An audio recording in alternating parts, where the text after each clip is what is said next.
I was contacted by these guys here, Kwumsy. They asked me to review an external monitor. And I've actually seen a couple of reviews from them. One of them actually was on LTT. They did a monitor for review for these guys here. And so I was like, okay, they're actually legit. And they asked me to review it. They have a nice website, you know, they're on Amazon, all that kind of stuff. And, you know, non-affiliated type thing. And I said, sure, I'll review it. So nice box here. Oh, wow, okay. Oh, it's got speakers built in. Oh, sweet. Okay, cool. Look at this thing. Don't squeeze, pierce, obviously. Okay, so that's the item there. Neat. So we have our stand here. Okay, cool. There's more stuff under here. Okay, there's all kinds of stuff here. So we have a USB A to C. Not sure what that's for, but we'll keep it to the side.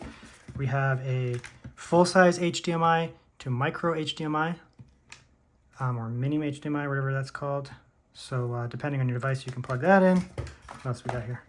And then we have our USB-C to C. It's a nice matte screen protector. I've never seen that before. I guess this is significantly more protective than you know, just a piece of crappy plastic. And there's your screen, super reflective, obviously. So you get a dedicated control here on the top. No idea what it's for. It's like a real monitor. So you get your Visa mount there. Backplate inserts, so you plug that in there. So you can plug your backplate in two different ways. You can actually mount it, which is cool. So if you can use this as like a side monitor on your actual desktop, you know, this isn't just for mobile devices. So I could plug this into my desktop computer, which I'll do. HDMI mini or whatever to the primary one, so plugged into my desktop. USB ports, so you're gonna get you know, data in, data out type thing, and then you get two USB-A type. So let's start with, you know, more of a mobile device here. So we're gonna go with my, you know, Steam Deck and laptop. We'll start there, and then we'll go from there. So we'll stick this in here. This is how you hook it up. You just pick. Like I said, you can do this via you know, like a Visa mount. It actually has the mounting there. Okay, so to start, I'm going to go with just the USB-C style, just to go that route to begin. So we're gonna go USB-C, and we're gonna plug it into the USB-C on my computer here.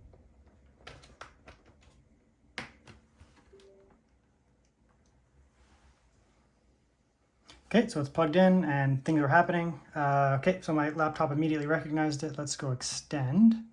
So we'll go extend these displays so that we can see what's going on here. Okay, so right away we'll come over here. So we can see that Windows is recognizing the resolution. Well, no. Speakers, how about speakers? Okay, so that display there, we'll come in here and let's have a look. It's probably 60 Hertz. And it's 60 Hertz, yep, totally fine. And 1920 by 860. So we have brightness. Well, let's turn the brightness up. Lots of settings in here. Let's turn the brightness way up.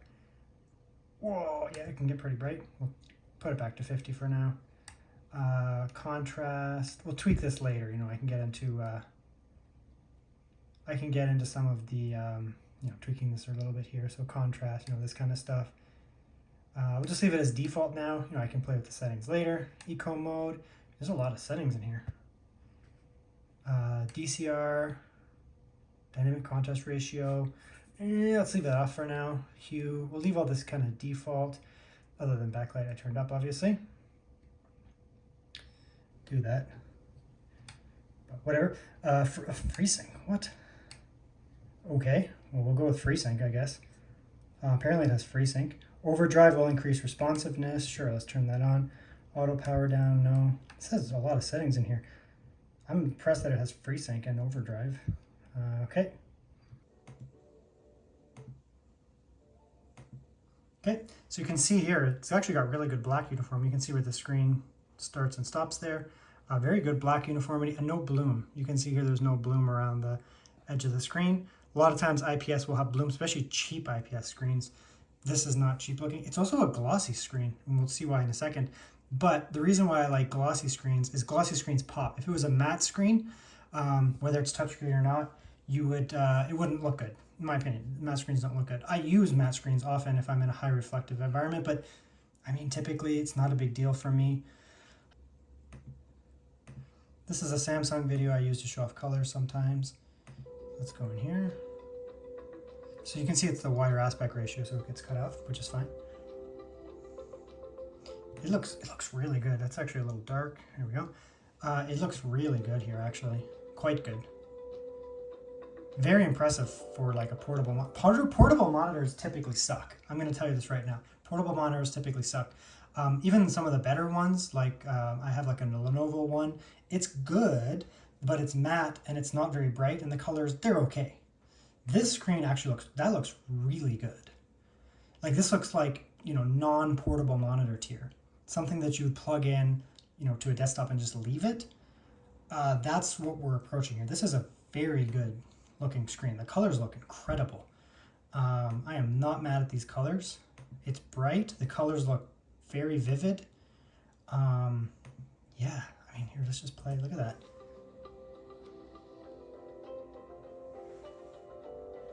Very nice. You can see here, touchscreen controls, which is awesome. Some people don't care, but on an extra monitor, it's actually nice to have touchscreen controls because then I don't have to come over here and go over there. If I'm just looking to, you know, if I have like a document open here, or I have like a website, for example. So let's say I have like a, let's say I have a website over here, and, you know, I'm working on my primary computer over here, you know, doing work. And then this is just an auxiliary screen.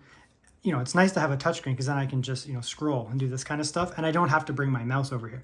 You know, I can work on my other screen, you know, read, do all that kind of stuff over there. But then, you know, when it comes to like touch screens, it's just nice to have an external monitor that's a touchscreen, to be honest.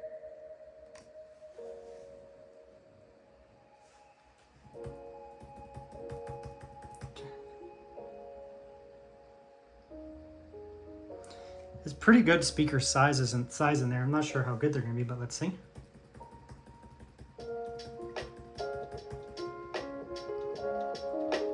Okay, we'll turn it up. It's pretty much maxed right now.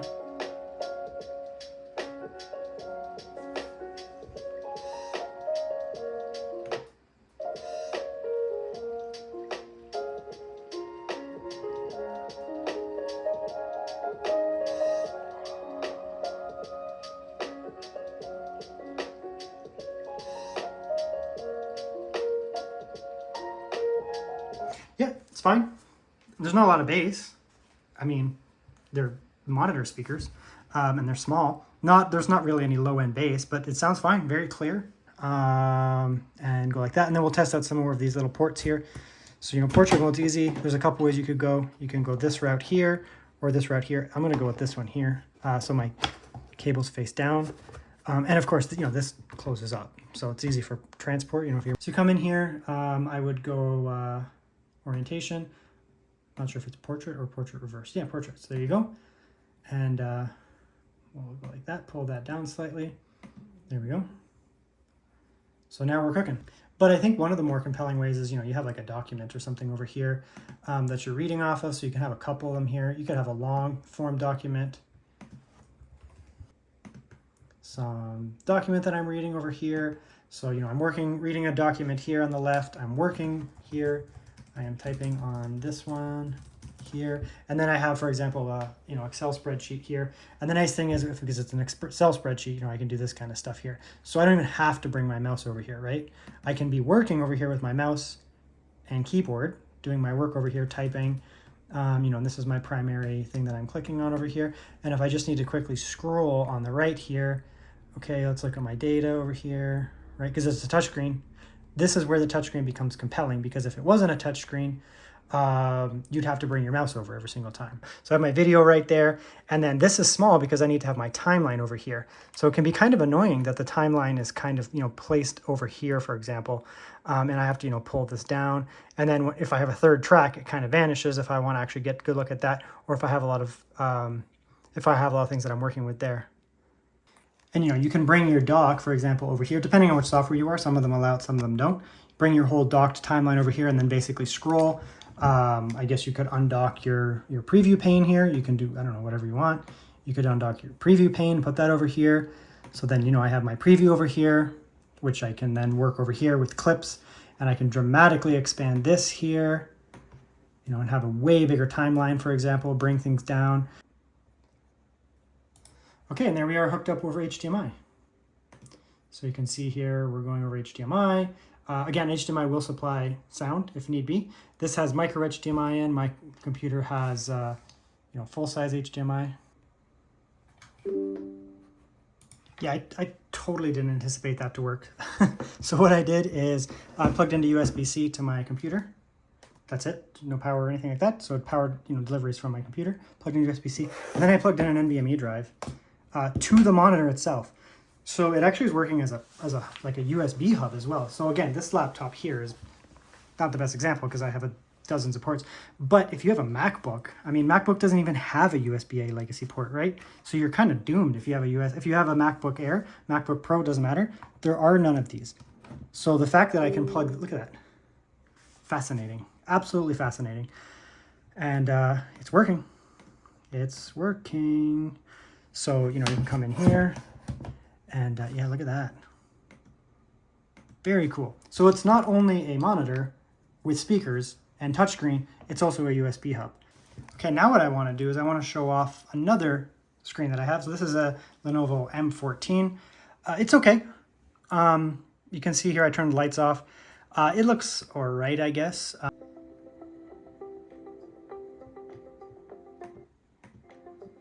So I don't know if you can see that. Look how washed out this monitor here. This is typical of external monitors. Typically external monitors have, this washed out look to them. They're not very bright. They're low nit, like maybe 250, sometimes 200. That's pretty typical. They typically don't have the best colors. They're like serviceable. Look at the difference.